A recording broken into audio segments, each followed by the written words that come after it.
Hey guys, welcome back to the YouTube channel. Today, Josh and I are going to be talking about long legs and squatting. Okay, one thing we're going to be talking about today specifically is the difference in tibia and femur length. So that's the difference in length between the lower part of the leg and the upper part of the leg, and considerations around how to make our squat better depending on what you might have, okay, because we don't always need to change things.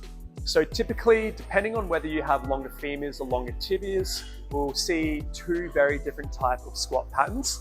Somebody with longer femurs or longer thighs will typically squat with a bit more hinge at their hips. Okay, so a bit more of a bending over at the hips as they go down.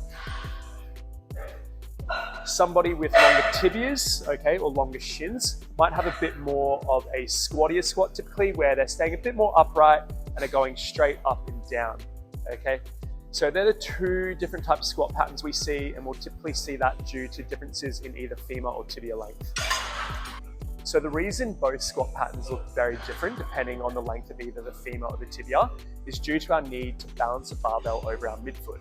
So if your femurs are longer, we need to get our hips back in order for the bar to stay over the midfoot.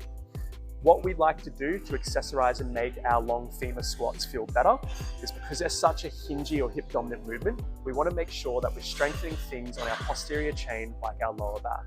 One exercise that's really good for this is a barbell good morning, specifically using the safety bar when doing this, okay, because we can get a nice hinge at the hips, load up the muscles around our lower back to help support our squatting performance.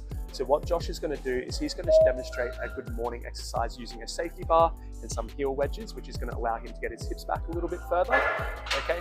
So Josh is going to come back, he's going to focus on getting a little bit of weight through his heels for this one, okay? Not a squat, he's going to hinge at the hips, get his hips back as far as he can until he can feel a stretch through his hamstrings, and then come back up. So if you're someone who has really long tibias and has a bit more of an upright squat, one thing we like to do to help drive squatting performance is use an exercise called a Spanish squat. Now this exercise is really good because it helps shorten the hamstrings and pull the knees forward over the toes, helping maintain an upright position. What Josh is going to do is he's going to anchor the band around his knees and come back far enough that there's enough resistance on the band to help pull his knees forward on the way down and provide enough resistance on the way back up that he has to pull his knees back against the band. In this exercise, you're going to feel your quads working really hard, okay, whilst maintaining an upright position, which is going to help transfer into your squatting pattern, okay?